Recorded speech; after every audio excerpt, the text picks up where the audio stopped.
So we fade in the rhythm.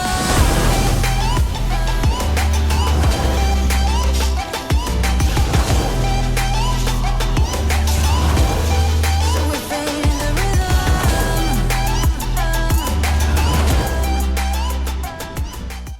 Alright, cool beans. Hope you guys did enjoy that small montage. I'm Hex. I'm gonna be going over my MagDk open world build. About time we focus on a true meta build. As always, I'll have timestamps on screen down below if you're looking for anything specific. But without further ado, let's whip our way into the build.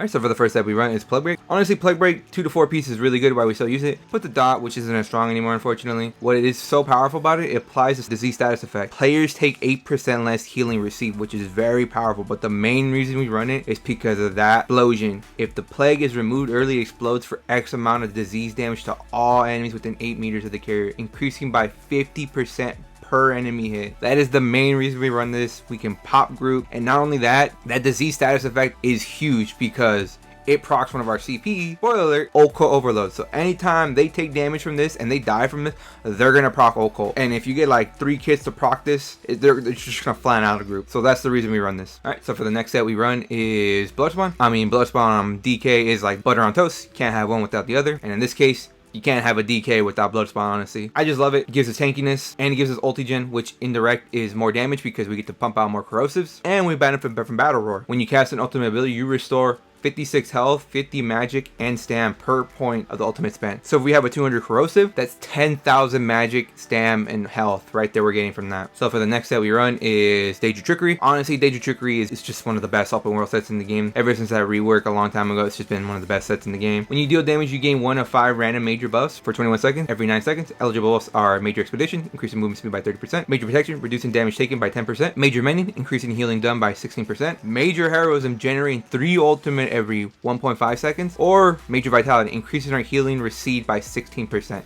So you can theoretically have 2 of these, and all these buffs are amazing on the DK. The one we're trying to shoot for is Heroism, because we all know how broken Major Heroism was on Oakensoul, just getting those ultis fast. If we are blessed by RNGs just proccing Major Heroism non-stop, we're just going to be rolling ults, non-stop corrosives, and just never die and do so much damage.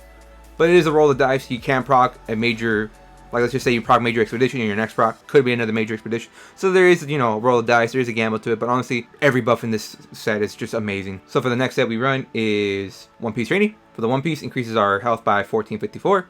You could use the other one piece, like the 12-piece crafted set, if you can't afford a training. But honestly, I would just try to invest into training One Piece. The most max health you can get for one piece that is in a monster set. And for the last piece we run is Markin. Gain 100 weapon and spell damage and 1157 armor for every set you are wearing at least 3 pieces of. Right now we are currently getting 200 weapon and spell damage and 2314 armor. Such a powerful mythic right here. Okay, so the way we run it, so I do run a Plague Break dagger and a Plague Break sword, Nern Hunt on the main hand, and charge on the offhand. The reason I run it like this is I really do like the crit from dagger. It believes it gives like 3.7% crit, which is really good. Honestly, crit is very slept on. Crit makes you hit very, very hard. If we crit our whole combo, we can honestly nuke somebody. So that's what we're trying to go for. We're just trying to crit as much as we can to try to get that extra bit of damage. Obviously, double sword is always really good to go. Just don't go mace, because the whole point of this build is to try to be in corrosive when we go offensive, and corrosive gives us 100% pen. I do run a shock on the main hand, and I do have an absorb stam on the offhand. Shock obviously to proc minor vuln, and an absorb stam enchant just to give us a little bit of pen right before we get a corrosive, just to apply pressure, you know. So for the back bar, we do run a restoration staff of Daedra Trickery.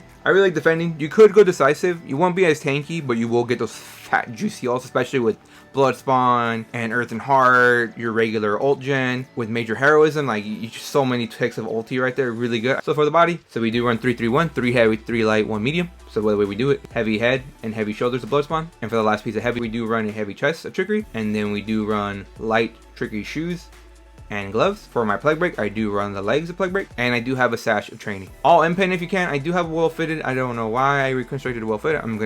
Honestly, I should just switch this bad boy back to M-Pen. Honestly, full M-Pen on every build that isn't using Rallying Cry is always the best way to go, because when you do get bursts, it's usually from crits, so that's why. For the enchants, I would try to go full tri-stat if you can. If you can't, do the big pieces like head, chest, and legs. Alright, so for the jewel, we run all infused reduced spell cost, and the way we run it is Plague Break neck and a Plague Break ring. And for our last ring, obviously Markin, because obviously we ran Markin. It only comes in a ring. So there you go. I really like full reduced mag cost, you know, because for some reason MagDk abilities just cost so much. And honestly, I just love the cheese you can do with this with Mist. Alright, so for the food, we do run Bewitched Sugar Skulls. Increases max health by 4620. Also increases our max stamina and max mag by 4250. And also gives us some line of health recovery, which is always a joke to read, honestly. Health recovery, rest in peace. You can go the purple version. I believe it's like Longfish Pastry. You can run that if you want. You could also run Orzovka's if you're not feeling comfortable to sustain. Or you could run Jewels of Mistral, the purple version of this. Either one's fine. Orzovka's if you're not as comfortable, you don't want to like... Because we do use a stam ability, so that's the little worrisome for you. You can always just go Orzovka's or the Jewels of Mistral, and you'll be perfectly fine. I just like having the most maxes with this build. Because honestly, I feel like I don't need sustain on this build. I feel like having maxes for more damage is the best way to go. Alright, so for the pots, we do run spell pots. Now you might be saying, spell pots, obviously, because it gives magic. And we also have no form of brutality or sorcery or 20% weapon or spell damage. And we also have no form of getting our major weapon or spell damage buff. So I prefer to have magic. So I know, unfortunately, if we do run those pots, we don't benefit from Mountain's Blessing. When you cast an Earthen Harp, you and your group gain minor brutality for 20 seconds, increasing your weapon damage by 10%. I know it's a sad thing, but honestly, for this build, it's more of a 1vx build. And we honestly want more mag on this build since we're mostly just spamming pure mag abilities. That's the reason why. Losing a little bit of damage for an unmatched sustain is always better. But enough of that, let's go over the skills now. Alright, so for the front bar, we do run Fossilize. Basically, our main stun. You could go either one. I prefer this one because just being able to drain their stam. When you're 1vxing, you're going to be fighting, I'm sorry to say, you're going to be fighting pugs. So more than likely, they're not going to have the stam to roll dodge. So being able to lock them down a little bit longer is always really good. So they can't get away, or if you fossilize them, they don't have stam to roll dodge, then you can try to get away. That way you can separate the stack a little bit. Next, we do run Burning Talons, one of the best dots in the entire game. Not only do you do AoE upfront damage, you also put one of the nastiest dots in the game in AoE over 4 seconds, and you root them for 4 seconds, which is really good. And if 2vxing with a buddy, they can activate the Ignite synergy, dealing X amount of flame damage to all enemies held within them. Such a powerful skill. You don't even have to root them to get the dot on them. As long as they're in the AoE, they'll get the dot on them, and this dot hurts. Because of our next skill, Engulfing Flames. Exhale Blast, dealing X amount of flame damage and also a dot. Don't really care about that. But the main reason we run this is because affected enemies take more damage from all flame damage attacks based on your weapon or spell damage with the maximum 6%. So right now, unfortunately, we can only get up to 5. Even if we pop all our buffs, we can only get up to 5%. Even though 5% more damage from our whole kit is unmatched. This is why MagDk hits so hard, because the whole kit has been reverted from losing all the magic damage, all the flame. Because of the next skill, I do run Draw Essence. You can go either Morph, of course. I really like this one because it increases the healing, which I really do like. For 1vx, and I feel like obviously getting more heals obviously better. Channel Draconic Energy to suck in the air around you, dealing X amount of flame damage to nearby enemies, and you heal for, so right now this is 168. In PvP, I had this thing up to 198 of the damage caused. I was literally healing for double the amount of the damage caused on this. After 2.5 seconds, you exhale fire, dealing X amount of flame damage to nearby enemies, and restoring 10% of the ability's cost for each enemy hit as Magicka. Now that it does flame damage for the initial inhale, makes it do even more damage against vampires, so this skill is just really good. Next skill, don't hate me on this, I prefer Flame Lash. I've tried both morphs, and honestly, I just prefer Flame Lash. With this build, it's more of an AoE bomb build that can 1vx. What this morph does is if you strike an enemy that is mobilized or stunned, you set them off balance. Targeting an off balance or immobilized enemy changes this ability to Power Lash, allowing you to lash at an enemy at half cost to deal even more X amount of flame damage and heal you for X amount of health. So not only do you do more damage with this consistently as long as they're rooted or CC'd, that fat heal is the main reason we run this. Because when we're in Corrosive, this is just spam without having to worry about healing. The other one will give you great burst. In a 1vx build, I would rather choose healing. Either morph is fine. Next, for the ultimate, I run Dawnbreaker Smiting. Hardly ever used for the actual ultimate to do damage. The main reason we do run it, obviously, you know, I think everybody knows what Dawnbreaker does. Do a lot of X amount of physical damage and also puts a nasty down on them. But the main reason we run it is because of these two juicy passives from the Fighter's Guild. Slayer increases your weapon and spell damage by 3% for each Fighter's Guild ability slotted, so 3% from. But the main reason, Banish the Wicked. You generate 3 ultimate whenever you kill an enemy. That includes players, guards, NPCs, even pets if you're able to kill them. So you generate 3 ultimates. That's the main reason we run Dawnbreaker. Just for that simple passive. Such a great passive. You can even use the ultimate to like burst someone down if you wanted to. It does happen, but you hardly ever use this ultimate. So for the back bar, I do run volatile armor. I just really like having volatile armor. Put the nasty dot on them, you know, obviously then now does flame damage, so really good. You could do the other morph to be a little more tanky. I just like having this morph for an extra dot. Next, we do run Elusive Mist. Oh, I live and die by Mist. I love this skill so much. This is the reason I keep coming back to Mag, because it's just this simple skill right here. Dissolving the dark mist, reducing damage taken by players by 75%. Gain major expedition for this morph. The reason we run this morph is because this also reduces the cost of it. That's why it's super cheap. You supposedly get CC immunity when you enter it. For the most part, it I haven't really been broken out of my mist this patch before, and the patch before that, I was getting broken out of this thing by uppercut sphere for whatever reason, even though it says immunity to all disabling effects, but whatever. Next skill, we do run Radiant Regeneration. Rest in peace, Radiant Regeneration. How the mighty have truly fallen. It's just mainly there for the hot. It's passable because of our next skill now, Resolve and Vigor. Heal X amount for over 5 seconds. Very strong potent heal, but the main reason we run this is because of the new buff we get as a Lost Devs. After casting, you get minor resolve, increasing your physical and spell resist by almost 3k for 20 seconds. So this is basically just another buff. That's the main reason. It's just a buff that gives us minor resolve that just happens to heal us for a lot. Such a powerful skill. Love it. Can't believe they did that. I love you for that one, Zoss, honestly. Next, Coagulating Blood. This is mainly our burst heal. At heal for X amount of health, increasing by up to 50% based on your missing health. You also gain Major Fortitude, increasing your health recovery by 30%. Joke to read, obviously. And moving on to the bread and butter of our build, Corrosive. Oxidize the green dragon blood in your veins, limiting incoming damage to 3%. You also do a small dot to them, but the main reason, while active this ability and your direct damage dealt ignores enemies' physical and spell resist. So we hit people for nearly true damage with this build, and that's why MagDks are so punishing. Not only do they do more damage to vampires, which everyone is at least a stage 3 vampire, because if you're not, well, I hope you have fun riding from that keep, because you're going to get bursted by any class in the game. But enough of that, let's go over the stat sheets now. Okay, so for our stat sheets, we do have a little over 26k magic, a little over 33k health, which is really good. Max damage is at 22k, a juicy. Mag recovery is just shy of 1200. Our health recovery is at 400 outside of PvP, which is actually kind of nice to see that we actually have some health recovery in the build.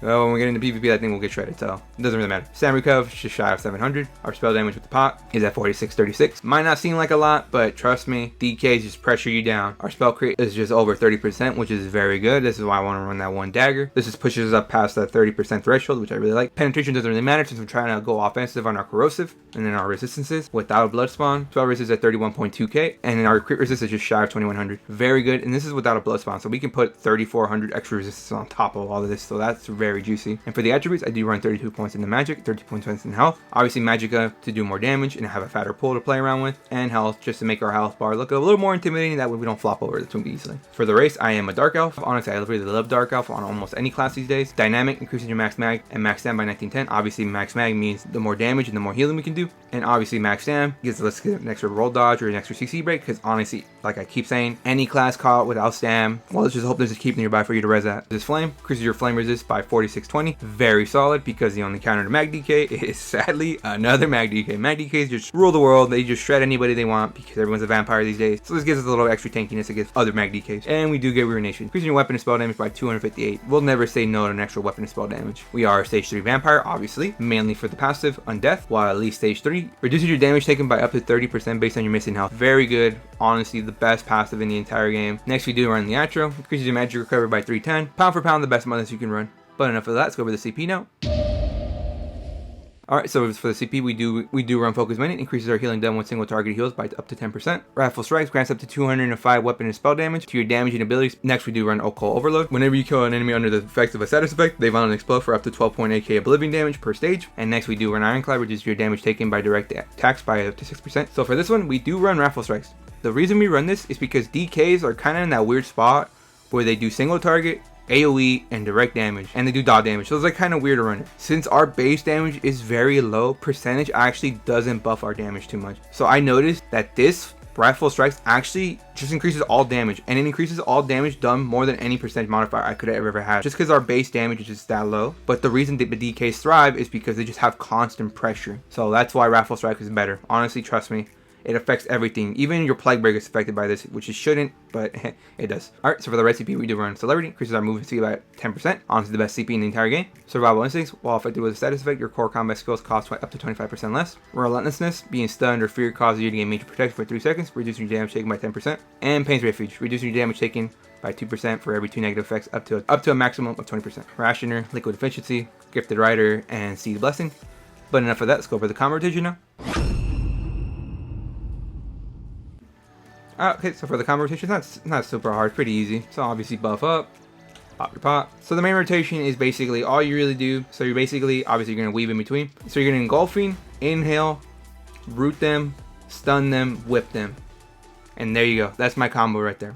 Obviously if you're really trying to burst someone down, so basically what you do is you pop your Corrosive. So like, let's just say this kid, I'm about to pop the corner, come out of mist, hit my Corrosive, hit by engulfing, inhale, talons, fossilize, whip, and there you go. So you engulfing first to obviously have engulfing, everything does 5% more damage on the target. Inhale, now in 2.5 seconds we're gonna pop right now. Boom. So by the time this inhale pops, they get rooted. We fossilize them because their first instinct when they get rooted is to roll dodge. We fossilize them out of the roll dodge, then we whip them, and then by the time we whip them, our inhale goes off, and that's just a lot of burst, and more than likely, a lot of these kids won't be able to handle it, and they'll get popped. And if you're lucky enough, he'll plague break the whole group, and then he'll just chain react from there. So that's pretty much it. Pretty simple, honestly. You don't want to spam Vigor if you can. Vigor is mostly just there for the buff. You can pop it here and there, just to heal you if you have the stam, but don't spam cast this all the time trying to heal you up. The whole point of spam cast, you want to spam cast your coag. This is the thing that will keep you alive, hits you for so hard, especially when you're really low and you crit this. Oh man, you're shooting back to full. But enough of that, let's go over the pros and cons of the build.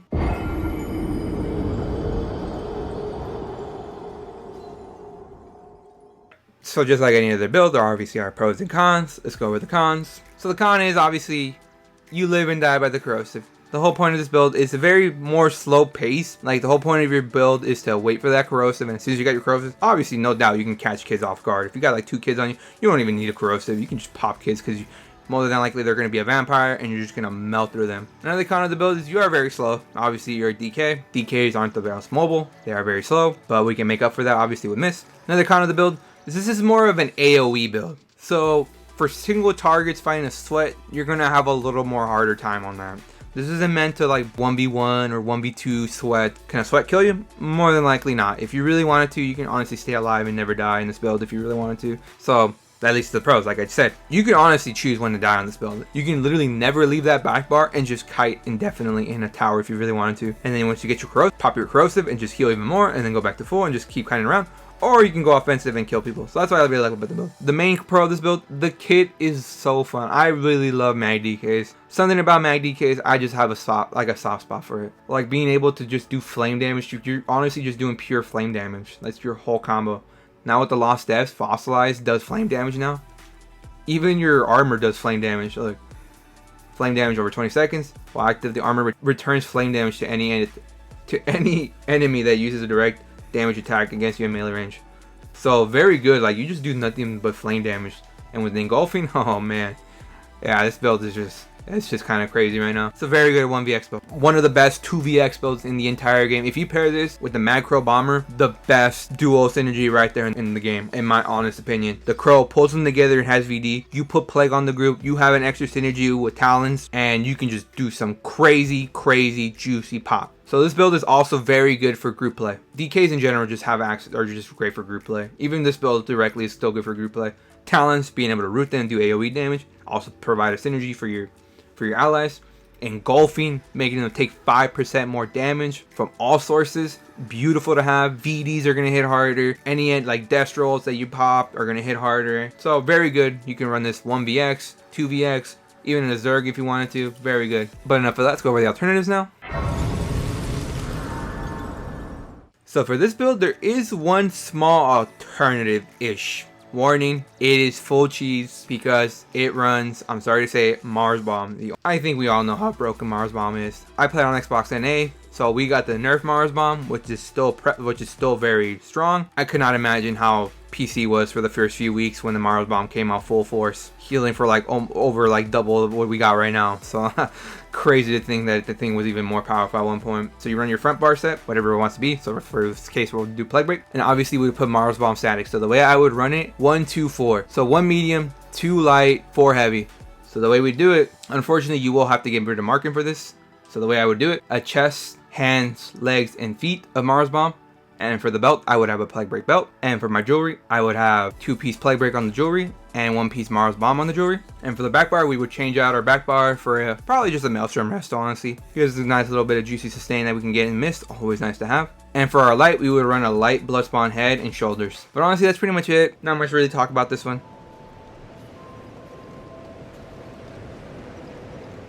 Honestly, MagDk is, I can't believe like this class is still broken. Like, this is honestly the same build I've been running for the past 2 patches, and it's still as strong, if not strong. It actually is stronger now with the whole changes to the whole kit now doing all flame damage. The main reason MagDKs are so prevalent and so hard to deal with is because they do flame damage. And like we said, mostly everybody's a stage 3 vampire, so everyone's taking at least 13% more flame damage. Because if they're not, if they're a stage 1 or stage 2 vampire, they're not benefiting from undeath. But yeah, honestly, MagDK is just great. Honestly, I just love mag builds, to be honest. Mag builds are my bread and butter.